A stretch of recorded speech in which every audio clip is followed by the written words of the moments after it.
Hi guys, how are you? And welcome back to Aston Villa, part of the Pride. I'm John, aka Old Man Sudor, and it's the beginning of the brand new season, season 2 for us. Obviously, we are in the Premiership now, and we've got quite a bit to talk about. We're obviously going to have to talk about things like transfers, we're going to have to talk about money, and then we'll also talk about the upcoming games and that sort of stuff as well. And we will also have a game for you today against Brighton. We'll get straight into it though. Transfers first. So we've made a number of transfers. We'll go through who we sold first though. So we'll look on this side here, and as you can see, Hutton left. He went to Hearts for potentially 325k, 275k sort of at the moment. El Hamadi went to Bristol City, £4 million. I thought that was a good bit of business. Yednik obviously left to Parma on a free. We had Mitch Clark went out on loan. Bjarnason, he left to go off to Buck. I'm going to say they're in China. I'm pretty sure it's China, or is it? It's either China or no, this is Korea, isn't it? This is South Korea. So he went off to South Korea, as you can see there. Yeah, I thought so. South Korea. 7.5 million, I think a very good bit of business for us. He was getting to the age where he was starting to, slowly deteriorate a little bit. And between him, Hurhan, Larson, and one or two of the players we've brought in, and a couple of youngsters we've got, I felt like he was probably the best one to go. And he brought some money in, which was always good for us. And then we just had a couple of players who have gone out on loan as well. So you can see there's just a low bunch of youngsters, basically. Let's go to the players who came in though, because that is where everyone would really like to see. So the first one is Al Ghazi. I decided in the end we could do with him as a winger. So we lost Blassie. We needed to replace him, and I felt like he played well last season for us. And at 4.5 million, I thought he was a bit of a steal. The big one obviously is the one below him though, Ryan Sessegnon. I don't really know if I need to say much about this player. An absolutely tremendous talent. Obviously played for Fulham. It's cost us quite a bit of money, as you can see. But he was obviously tearing up the Championship. Well, last season for us in real life, 2 seasons ago in game. And he's not doing too bad this year. Obviously Fulham not doing great at the moment. But he's a terrific talent, and I feel like, again, we needed wingers. He would be an absolutely fantastic one. We got Axel back on loan from Manchester United to help with the defence. We also got Callum Chambers in from Arsenal for 6.5 million. This guy's only 24 years old, and he feels like he's been around forever. But I think he's a good right back. He can play central if you need him to as well, at a decent sort of level. So he's good cover. He's probably going to be our main right back, but he's good cover for the centre backs if we need him as well. Lots of Premiership experience, even at a young age, and we got him for probably half the price that he's worth. So overall, I think that was really good. This is the guy I was so happy we got on loan from Man City. Funny enough, he was at Borussia Dortmund. Man City brought him for 35 million, and then they loaned him out to us. It is obviously Julian. Well, I'm not sure how you pronounce his last name completely. I used to ruin it when I've done the Dortmund save last year. But he's an absolutely fantastic, defensive-minded central midfielder. Can also play in the deep line playmaker role. So if we do decide to play someone in that more defensive role, he's definitely the one to do it. At 23 years of age as well, he's still very young, but his stats are fantastic. He's probably easily our best player, and he's a brilliant young talent anyway. I'm so pleased we got this guy. He really did just perk me up for this.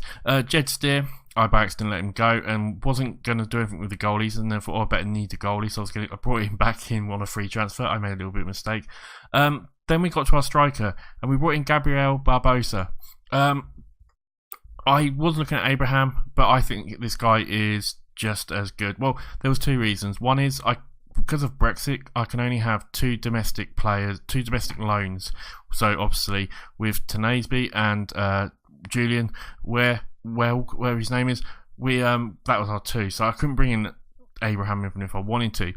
And this guy was available, and he's really good. He's really, really good, and I think he is better than Abraham overall, and I think he'll do a fantastic job for us. Brazilian player. He's at Inter Milan at the moment. Started off at San in Brazil.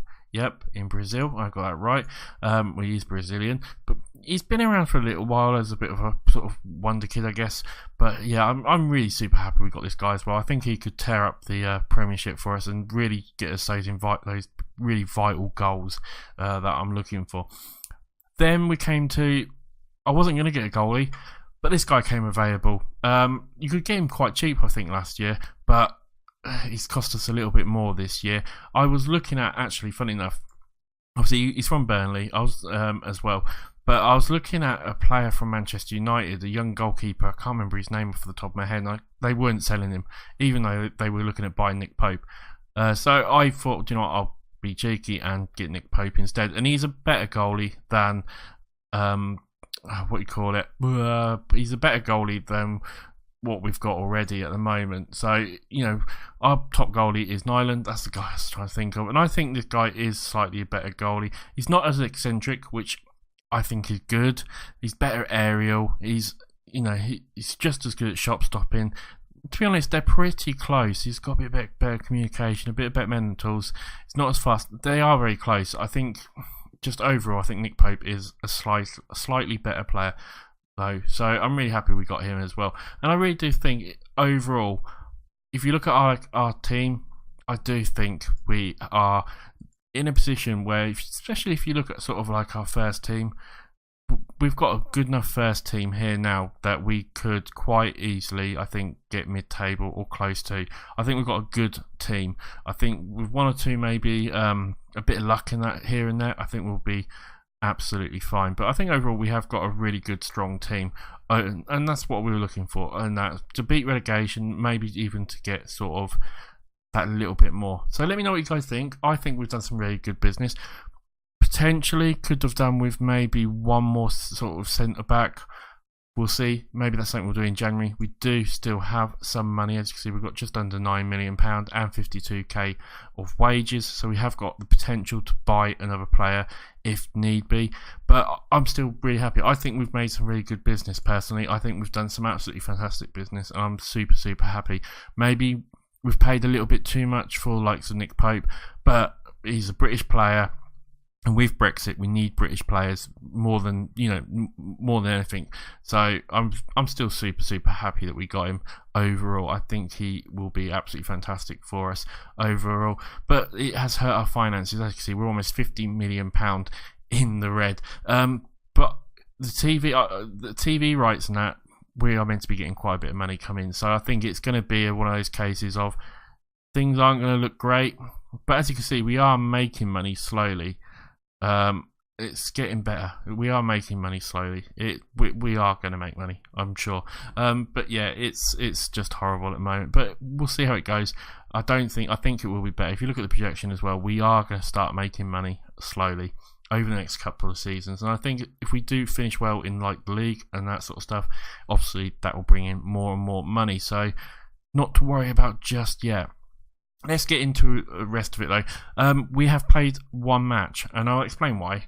It was against Bristol City. We played them last season. It was a game we would expected to win.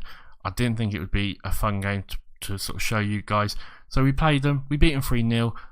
Gabriel Barbosa getting a hat-trick on his debut. Absolutely fantastic for us. Stuck to our same tactics that we played last year. So we were playing this one here, the more attacking one. We have also got this tactic that we are looking to play on a sort of counter-attack where we can move a few players around. When we play maybe the big boys or teams I feel like we need to have a bit more of a defensive and more of a stable approach to. But overall, a really good start for the sort of league for us.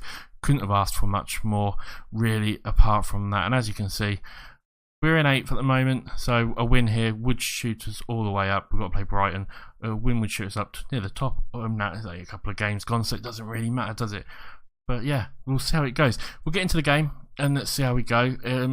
I think we'll do absolutely fine. I think this is a team, Brighton, not a bad side, but a team I think we can absolutely, definitely do a good job against. El Ghazi's looking a bit for fitness, so we've got Green on the bench just in case. Apart from that, I think everyone else is looking fighting fit and okay for us for the most part. And we'll get straight into it and see how we get on. you know, these are going to be a tough game. We know it's going to be a tough game.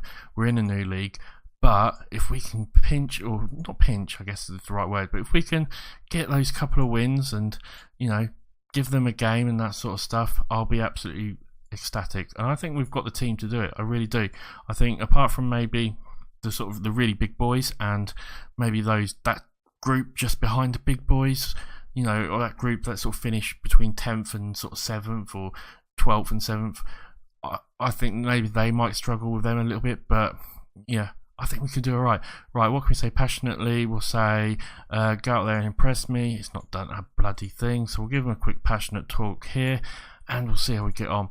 It's going to be a difficult game, but like I said, I do think we have got the team to beat the likes of Brighton and that. So, you know, and Crystal Palaces and them sort of teams. Those teams that are always quite near down. As El Ghazi puts the ball in, and it's so close.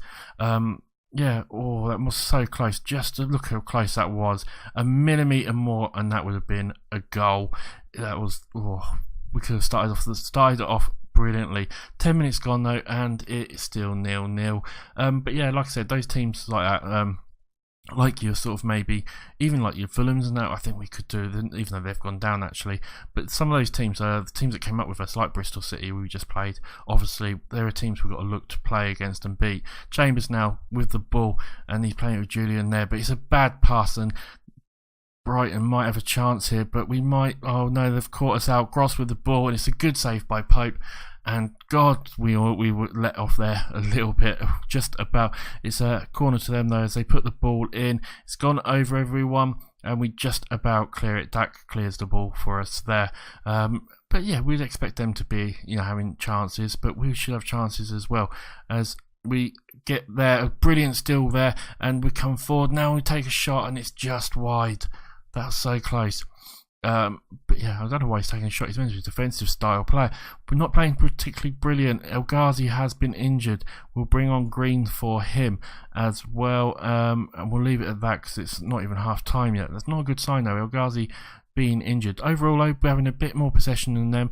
It's pretty close stat wise. I think we can be quite happy. We just need to try and get that goal, don't we? Right, calmly, what can I say? We'll say, far from what I saw, it's gone down pretty well at the moment. We'll give them 10-15 minutes, and we'll maybe look at making one or two little changes. They've got a couple of players with knocks, which might help us out at the moment, but 46-47 minutes gone, and it's still a bit quiet. We're going to give a shout out and give them some encouragement, as they have a chance here with a throw-in, but we do clear it just about, but they might come back at us here, and it's put out wide to Knockhart, who gives it to, I can't say his name, Milosevic now with Taylor, launches it up, tries to find him, but he can't, and it's a chance for Brighton to come back forward, as they're playing it around quite nicely just in our half. As they come forward, another ball there, and Pope again with the safe hands, and with 54 minutes gone. Either side's had some really good chances. It's been a close game. I think we just need that little bit more. Barbosa's not playing particularly well. I think we'll have to make a change or two. I'm going to bring on Davis for him. Who else? Dak's not playing great. I don't want to make another change at the moment, no, because Dak's not playing great. We'll give it a few more minutes, and if it gets to 15 minutes left, I think we'll make another. We'll put Nasri on for Dak if we need to, as we're getting almost there now. Actually, not many chances in this game at all, really, for either team. Let's make that one last change. Dak is not playing particularly well for us. We'll bring on Nasri for him, and let's just see if we can pinch a winner at the end. There is a chance though here, and we're not sure who the highlight's going to be for. It looks like it might be for Brighton at the moment. They're the ones with the ball, and so they come forward and they do get a ball through, and it's a chance, but Pope again with the safe hands, and we are just about holding on. Right, we're going to say demand more from them, and hopefully we can just hold out this corner. We do clear it just about, but they bring it back in. They another ball in, but we clear it again, and they're going to get another chance, it looks like, as they knock it back though, and we're taking them the wrong way, and that's the end of the highlight. We might have a chance here. Nasri puts the ball in. It's going to come forward. It drops to everyone. It's so close to the line. Nasri with the ball again. Milosevic comes in. Green. Oh, that was so close. So close. We almost scored. We almost had the goal. Another corner actually. We'll get the ball now. What can we do here? It's unfortunately though, he was just surrounded by too many players, and with 5 minutes left, we've got maybe one more chance here. Green can't get there, and it's a chance now for Brighton to come forward. As where? Oh, I can't say his name. No, Pope. Pope with the save again. Pope has kept us in this game. I'm quite happily admit it. We have been quite lucky. There's maybe one more opportunity here. Please don't let them score with a second to go. Damn, that was close. And overall, either team could have won this, and it's turned out to be a bit of a draw, but it was such a close game. And I'll take that. I'll take a win, a draw, sorry, over this. You're unlucky tonight. We'll just say that for now and continue. That was we were so close. We were so bloody close. Oh, that was... I honestly thought for a minute then we were going to do it. Oh, God, he's out for 3 to 5 months. El Ghazi is out for quite a while. We'll have to send him to a specialist and just, you know, deal with it, I guess. We'll attend the press conference too. Davis vows to end the goal drought as well. Right, competition-wise, let's have a look at the league. Now, we are up to 5th. We moved up 1 or 2 spots. Brighton up to 3rd. I mean, it's too early days, isn't it, really, to call anything at the moment. West Ham losing 2 on a bounce. Both of -6 already, God. Yeah, it's not brilliant, but, you know, it wasn't the best game, but we did alright, and I think we're still on the right track. Schedule-wise, what games have we got coming up? Well, I think there's only one game we could really come back for, and that will have to be the Man City one. We'll come back for that, and then I might do a quick game after that and go back for the Man U and Liverpool one after that, actually, as well. You know, the big teams. Man U is a team we really would like to try and get back at, because they beat us 3 times last season. We'll come back for the Man City game though, and then we'll come back for the Man U and the Liverpool game. We'll do a double live com, as they call them, because then we can come back for like the Arsenal game, and we'll come back for the Arsenal game, and then we can come back for maybe like something like Bournemouth or Chelsea or something like that. Anyway, thank you very much for watching. Let me know what you think about my signings. I hope you agree that they are good signings. Like I said, I do worry that we could maybe do a centre back, and it might be something we'll have to look at in January. But apart from that, I think overall we are absolutely fantastically in a good spot to, you know, stay up definitely in the league. Anyway, it's been a pleasure as always. I will see you for the next episode. Bye for now.